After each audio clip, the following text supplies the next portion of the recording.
लेकिन यहां पर आम आदमी पार्टी के नेताओं को नहीं मिले। देखिए ईडी ने क्या कहा है, घोटाले के मास्टरमाइंड है अरविंद केजरीवाल। ये बहुत बड़ी खबर सामने आ रही है। ईडी ने 10 दिन की रिमांड मांगी है अरविंद केजरीवाल की। जज कावेरी बावेजा की अदालत में इस पूरे मामले की सुनवाई हो रही है और उसी दौरान ईडी की तरफ से कहा गया है कि पूरे घोटाले के मास्टरमाइंड हैं अरविंद केजरीवाल। ये बहुत बड़ा बयान ईडी की तरफ से, बहुत बड़ी दलील आप कह सकते हैं जो अदालत के समक्ष रखी गई है, जिसमें अरविंद केजरीवाल को इस पूरे घोटाले का मुख्य साजिशकर्ता बताया गया है। तो ये बड़ी खबर इस वक्त सामने आ रही है। घोटाले के मास्टरमाइंड हैं अरविंद केजरीवाल, ये कहा गया है। पूरा जो आबकारी घोटाला है उसके मुख्य साजिशकर्ता, जो मुख्य कॉन्स्पिरेटर हैं, वो अरविंद केजरीवाल हैं। ये ईडी की तरफ से कहा गया है अदालत के समक्ष। राउज एवेन्यू कोर्ट में अभी भी इस पूरे मामले की सुनवाई जारी है, लेकिन अब जो बड़ी जानकारी सामने आ रही है वो ये कि शराब घोटाले का मुख्य साजिशकर्ता अरविंद केजरीवाल को बताते हुए ईडी ने 10 दिन की उनकी रिमांड मांगी है। घनेंद्र भारद्वाज हमारे साथ मौजूद है आम आदमी पार्टी से, उनका हम रुख करेंगे, लेकिन उससे पहले जितेंद्र, मैं आपके पास आ रहा हूं। अरविंद केजरीवाल को मुख्य साजिशकर्ता बताया गया ईडी की तरफ से, क्या कहा गया है?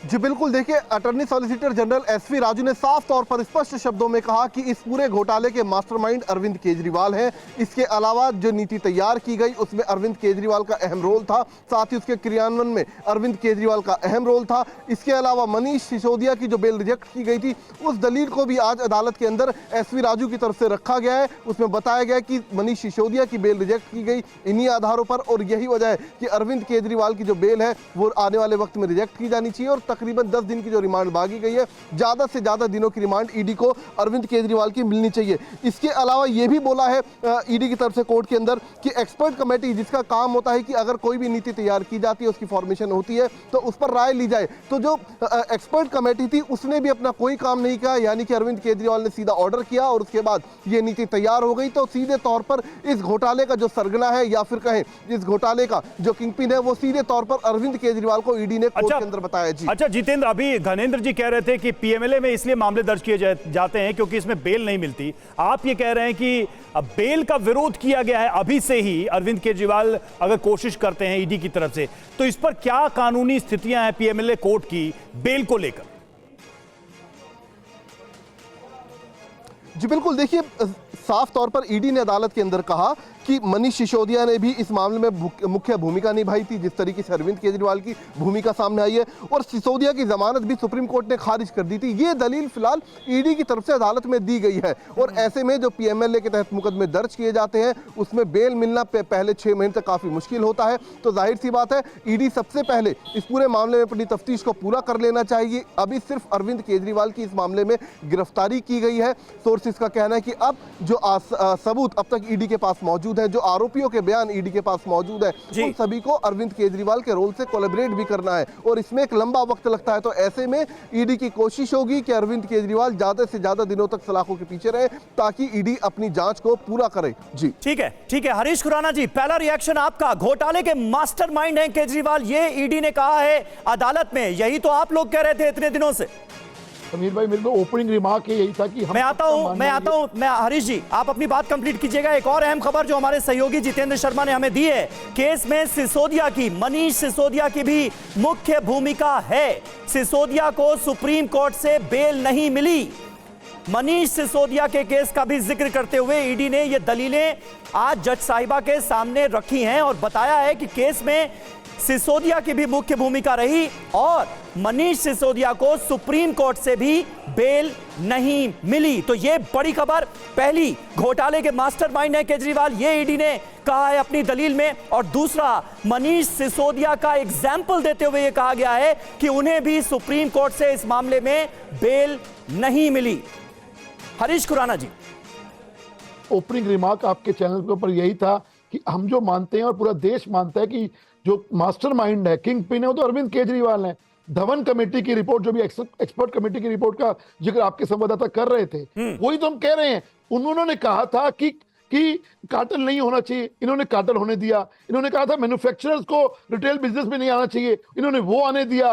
ब्लैक मार्केट, ब्लैक जो लिस्टेड कंपनी है उनको धंधा नहीं मिलना चाहिए, उन्होंने वो होने दिया। यहां तक कि जो के अरविंद का बयान था, जो मनीष सिसोदिया का पीएस है, उन्होंने साफ कहा था कि 5% से 12% का जो ड्राफ्ट डॉक्यूमेंट है वो अरविंद केजरीवाल के घर पर और अरविंद केजरीवाल की मौजूदगी में उनको दिया गया, इसकी कोई जानकारी किसी को थी ही नहीं।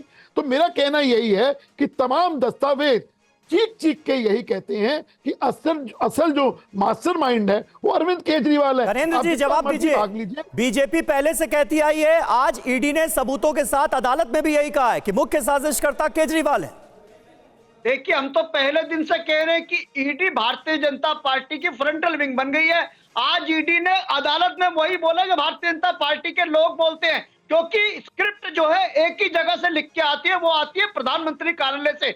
जो प्रधानमंत्री भारतीय जनता पार्टी को लिख के देते हैं वही ईडी को भेजते हैं, वही सीबीआई को भेजते हैं। नरेंद्र जी, लेकिन ईडी ने आज सुप्रीम कोर्ट के मनीष सिसोदिया के मामले में सुप्रीम कोर्ट की जो रूलिंग्स हैं उसको भी कोर्ट किया है, उस पर आप क्या कहेंगे? और देखिए इस बीच हम लौट रहे हैं। गगन जी, आप अपनी बात पूरी करिएगा। देखिए, पैसे का गोवा चुनाव में इस्तेमाल किया गया, यह भी कहा है ईडी ने अपने आर्ग्यूमेंट में कि जो पैसा इससे बना था उसका प्रयोग, उसका इस्तेमाल गोवा के इलेक्शन में किया गया, रिश्वत का पैसा चुनाव में लगाया गया है। ये ईडी के तमाम इस वक्त बयान आ रहे हैं। कोर्ट के अंदर जो दलील दी जा रही है ईडी की तरफ से, विजय नायर के मिडलमैन की भूमिका रही है इस पूरे मामले में। केस में सिसोदिया की भी मुख्य भूमिका रही है, तो मनीष सिसोदिया का भी जिक्र किया है ईडी ने। और देखिए, इस मामले में सिसोदिया को सुप्रीम कोर्ट से बेल नहीं मिली, इसको भी कोट किया गया है ईडी की तरफ से कि सुप्रीम कोर्ट से सिसोदिया को राहत नहीं मिली। तो कुल मिलाकर जो पैसा इस पूरे करप्शन का जो आरोप है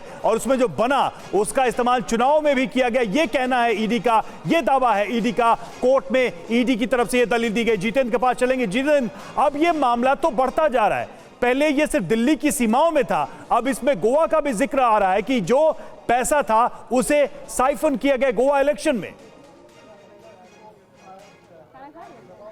जी बिल्कुल, देखिए TV9 भारतवर्ष सुबह से इस बात को बता रहा है कि लगातार जो अरविंद केजरीवाल से तफ्तीश की जा रही है, जो पूछताछ की जा रही है, वो गोवा चुनाव में जो साउथ लॉबी की तरफ से 100 करोड़ रुपए किकबैक के बतौर आए थे, उनके इस्तेमाल किए जाने को लेकर भी इससे सवाल जवाब हो रहे हैं। तो यही बात अब ईडी ने भी कोर्ट के अंदर पूछी है, कोर्ट को बताई है कि जो साउथ लॉबी से के कविता के जरिए 100 करोड़ रुपए आम आदमी पार्टी को पहुंचा था, उसका देखिए एक और बड़ी खबर आ